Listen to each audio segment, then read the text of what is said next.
नमस्कार. श्री ब्रह्मचैतन्य महाराज गोंदवलेकर प्रवचन. आज 15 जून. मी फक्त एका नामातच आहे.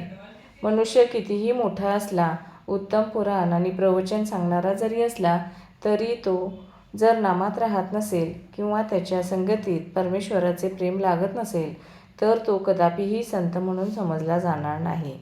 संतांचे नातेवाईक संत असतातच असे नव्हे. आपण नोकरी केली तर आपला मुलगा नोकरी करीलच असे नाही.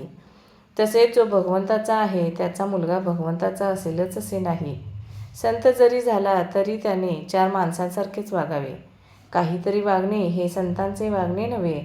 अत्यंत निर्भयता हा संतांचा पहिला गुण होय.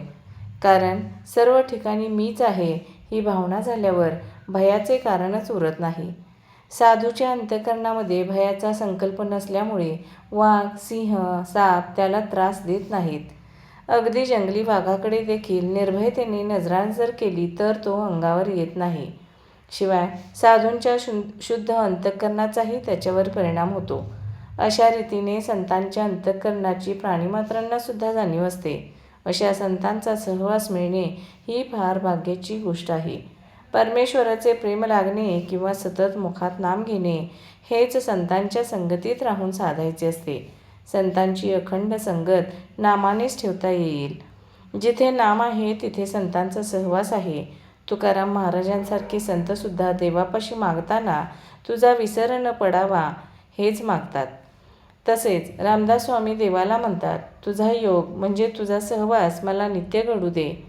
योग असणे म्हणजे दुसरे काही नसून मन जेव्हा अनुसंधानापासून अलिप्त होऊन इतर विचारात भरकटते तेव्हा त्याला आवरून परत अनुसंधानात लावणे हीच योगशक्ती. हुकूम कितीही कडक असेना का, परंतु त्याच्याखाली जर सही नसेल तर त्या हुकुमाला महत्त्व नाही. साहेबाच्या सहीच्या कागदाला महत्त्व आहे. नाम हे सर्व साधनात सहीसारखे आहे. एका मुलाला अत्यंत राग येत असे. रागाच्या भरात तो आपले डोके आपटून घेई. त्याला मी सांगितले, रोज स्नान झाल्यावर आपल्या पोटावर गंधाने रामनाम लिहून ठेव आणि ज्या ज्या वेळी राग येईल त्या त्यावेळी त्या नामाकडे पहा. आणि त्या प्रयोगाने त्या मुलाचा राग आपोआप शांत झाला. खरोखर नामात किती प्रचंड शक्ती आहे. अनुभव घेऊनच पहा. मी आजपर्यंत सर्वांना नामच सांगत आलो आहे. मी इथे नाही, तिथे नाही, मी गेलो नाही, मी जात नाही. मी फक्त एका नामातच आहे. ज्याच्याजवळ भगवंताचे नाम आहे त्याच्या मागेपुढे मी आहेच. तुम्ही भगवंताचे नाम घ्यावे. या पलीकडे सत्य सांगतो मला कसलीही अपेक्षा नाही. धन्यवाद.